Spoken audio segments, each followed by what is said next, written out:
आजादी के इतने साल हो गए,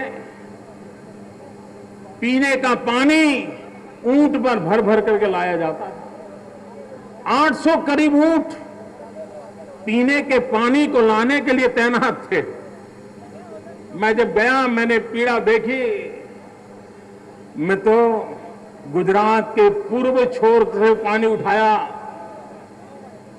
700 किलोमीटर लंबा पाइपलाइन डाला और सीमा के आखिरी पॉइंट पर पीने का नर्मदा का शुद्ध जल पहुंचाया। मित्र, ये बजट के कारण नहीं होता है, ये पाइप डालने की टेक्नोलॉजी है इसलिए नहीं होता है। ये होता इसलिए है कि सीमा पर काम करने वाले जवान के प्रति सम्मान का भाव हमारे जज्बे में भरा हुआ है, तब जाकर के होता है, तब हमारी ये प्रायोरिटी बनती है। 65 की लड़ाई हुई थी, हमारे यहां कोई शहीद स्मारक नहीं था। मेरे सभी अधिकारियों को मैं गर्व से जानकारी देता हूं, हमने पाकिस्तान की सीमा पर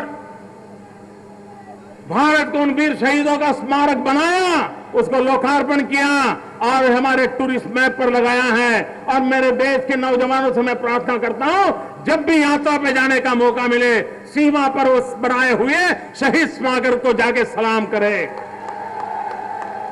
इससे चेतना मिलती है, संस्कार मिलते हैं। भाइयों बहनों, आज देश की नीतियों का क्या हाल हो गया है मित्रों। भाइयों बहनों, आए दिन हम संकटों से घिरते चले जा रहे हैं। पाकिस्तान अपनी हरकतों को छोड़ नहीं रहा है। चीन आए दिन आंखें दिखाता रहता है, हमारी धरती पर घुस जाता है। इतना ही नहीं, ब्रह्मपुत्रा की नदी का पानी रोकने पर उतारू है, अरुणाचल प्रदेश को हड़प करने पर उतारू है। मेरे भाइयों बहनों, क्या ये सब सेना की कमजोरी के कारण हो रहा है? ये पड़ोसी देश हमें परेशान कर रहे हैं, ये सेना की कमजोरी के कारण, सेना की कमजोरी के कारण। मित्रों, समस्या सीमा पर नहीं है, समस्या दिल्ली में है।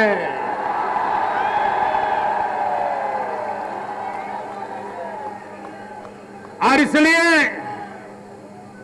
इस समस्या का समाधान भी हमें दिल्ली से खोजना पड़ेगा।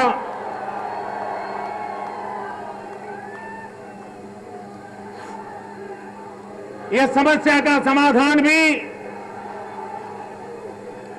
जब तक दिल्ली में सक्षम सरकार न बने, देशभक्ति से भरी हुई सरकार न बने, हिंदुस्तान के जन जन की रक्षा के लिए प्रतिबद्ध सरकार न बने, तब तक सैन्य कितना ही सामर्थ्यवान क्यों न हो, साधन कितने ही आधुनिक क्यों न हो, हम सुरक्षा की गारंटी नहीं ले सकते हैं। भाइयों बहनों, सचमुच में तो भारत का सामर्थ्य इतना बड़ा देश है, 125 करोड़ देशवासी है।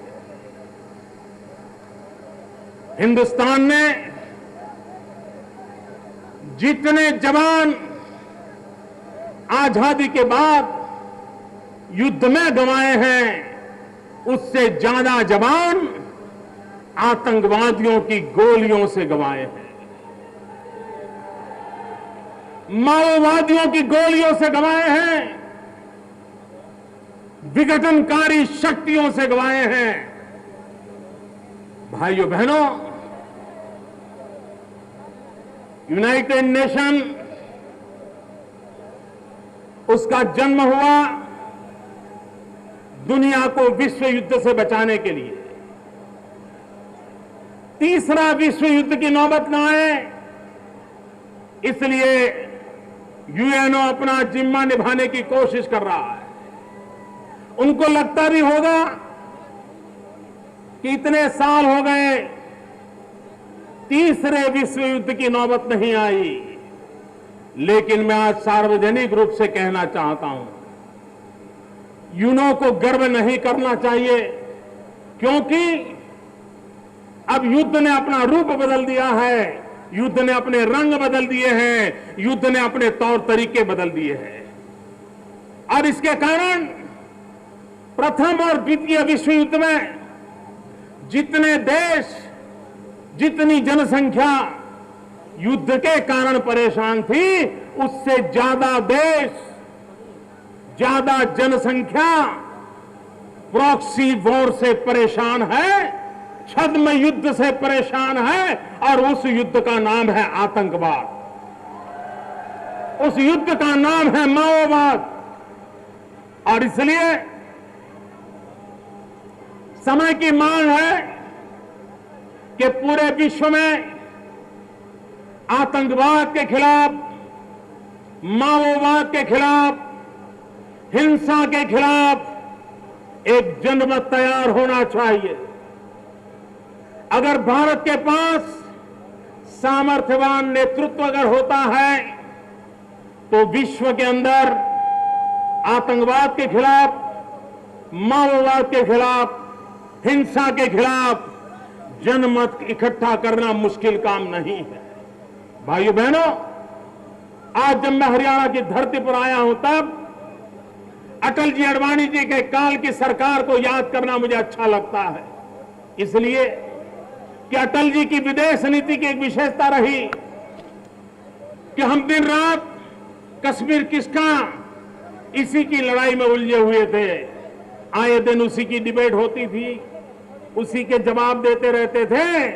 ये अटल जी की कूटनीति का परिणाम था कि उन्होंने पूरे विश्व को आतंकवाद पर चर्चा करने के लिए मजबूर कर दिया था, और पूरा विश्व दो खेमे में बंट गया था। एक खेमा था जो मानवतावाद में विश्वास करते हैं, और दूसरा खेमा था जो आतंकवाद में भरोसा करते हैं, आतंकवाद को पनपाते हैं। और उसके कारण दुनिया पाकिस्तान को सुनना बंद कर दिया था। दुनिया में पाकिस्तान की चलती नहीं थी, वो दिन आ गए थे। लेकिन भाइयों बहनों, पिछले 9 साल में आज विश्व में आतंकवाद के प्रति जो गुस्सा पैदा होना चाहिए, वो नहीं होता। और कुछ देश मानवता के साथ खिलवाड़ कर रहे हैं। वो अपने आप को बड़े बड़ा मानने वाले देश मानवता के साथ खिलवाड़ कर रहे हैं, क्योंकि वे अपने देश की राजनीति के अनुकूल सिलेक्टिव आतंकवाद के संबंध में ही चर्चा करते हैं। आतंकवाद के साथ सिलेक्टिव व्यवहार नहीं हो सकता। आतंकवाद मानवता का दुश्मन है। हिंसा मानवता की कब्र खोदती है, और इसलिए मानवतावादी सभी शक्तियों का एकत्र आना विश्व शांति के लिए जरूरी है, गरीब देशों की भलाई के लिए जरूरी है, गरीब देशों के नौजवानों के भविष्य को सुरक्षित करने के लिए जरूरत है। भाइयों बहनों, पाकिस्तान में लोकतांत्रिक तरीके से चुनी हुई एक सरकार आई है। ये सरकार आने के बाद एक आशा थी कि वो भारत विरोधवाद की राजनीति छोड़ करके एक मित्र देश के रूप में अपने आप को उभारने की कोशिश करेंगे। लेकिन सीमा पर जिस प्रकार से हमारे जवानों को मार दिया गया, इससे लगता है कि पाकिस्तान के इरादे नेक नहीं है। पाकिस्तान के हुक्मरानों से मैं साफ साफ शब्दों में कहना चाहता हूं, बांग्लादेश हो, हिंदुस्तान हो या पाकिस्तान हो, हमें अगर लड़ाई लड़नी है तो लड़ाई गरीबी के खिलाफ लड़नी चाहिए। हमें अगर लड़ाई लड़नी है तो लड़ाई अशिक्षा के खिलाफ लड़नी चाहिए।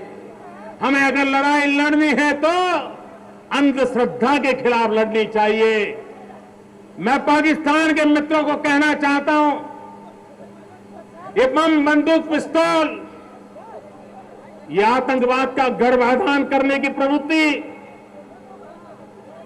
आपका 60 साल में अब तक कोई भला नहीं किया।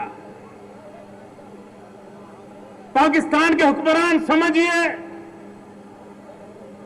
10 साल के लिए आप पाकिस्तान की धरती पर आतंकवादियों को पैर नहीं रखने देंगे, आतंकवादियों को रक्षा नहीं करेंगे, आतंकवादियों का ब्रीडिंग ग्राउंड नहीं बनने देंगे। 10 साल करके देखिए, मैं दावे से कहता हूं पिछले 60 साल में पाकिस्तान की जो प्रगति नहीं हुई है उससे अनेक गुना प्रगति पाकिस्तान की होगी। पाकिस्तान के नौजवानों का भला होगा, पाकिस्तान गरीबी से बाहर आएगा। इतना ही नहीं, ये युद्ध की मानसिकता छूटने के कारण, ये आतंकवादी हरकतों के कारण हिंदुस्तान भी जो आपने युद्ध भूमि में परिवर्तित कर दिया है। पहले तो लड़ाई सीमा पर होती थी, सैनिकों के बीच होती थी, वो अपनी अपनी ताकत से लड़ाई लड़ते भी थे, जीतते भी थे। लेकिन जब आप हिंदुस्तान की सेना को पराजित नहीं कर पाए तो आपने निर्दोष नागरिकों को मौत के घाट उतारने वाली लड़ाई का खेल शुरू किया। निर्दोष नागरिकों को मार करके पाकिस्तान की धरती से आए हुए आतंकवादी, क्रॉस बॉर्डर टेररिज्म न पाकिस्तान का भला कर सकता है, न हिंदुस्तान का भला कर सकता है, न बांग्लादेश का भला कर सकता है। और इसलिए भाइयों बहनों, मैं आज साफ साफ शब्दों में पाकिस्तान को कहता हूं कि भले आपका जन्म भारत विरोधी राजनीति में से हुआ हो, जन्म भले भारत विरोधी हुआ हो, लेकिन आपका जीवन भारत विरोध के भरोसे नहीं चल सकता। आपकी प्रगति भारत विरोध के भरोसे नहीं हो सकती। आपकी भलाई के लिए भी, आपकी युवा पीढ़ी के कल्याण के लिए भी 60 साल से जो गलत रास्ते पर चल पड़े हो, एक बार सोचो, लौट जाओ और सब मिलकर के गरीबी के खिलाफ लड़ाई लड़े, अशिक्षा के खिलाफ लड़ाई लड़े, अंधश्रद्धा के खिलाफ लड़ाई लड़े और ये धरती महात्मा गांधी की भूमि से विश्व को शांति का संदेश देने का सामर्थ्य पैदा करे, ये मकसद लेकर के चलना होगा। भाइयों बहनों, हमारे देश में वोट बैंक की राजनीति, ये वोट बैंक की राजनीति का खेल इतना घिनौना हो गया है। चप्पे चप्पे पर वोट बैंक की राजनीति की दुर्गंध आती है, बू आती है। टुकड़े टुकड़ों में समाज को तहस नहस कर दिया गया है। और जो दिन रात सेकुलरिज्म के छाता ओढ़ करके वोट बैंक की राजनीति करके समाज को टुकड़ों टुकड़ों के बांटने की कोशिश में लगे हैं, उन राजनेताओं से मैं कहना चाहता हूं, उन बुद्धिजीवियों से कहना चाहता हूं, अगर सच्चा सेकुलरिज्म देखना है, एक बार हमारी सेना के देखो। हम राजनेताओं को अगर सेकुलरिज्म सीखना है तो हमारी भारत की सेना से हम सीख सकते हैं।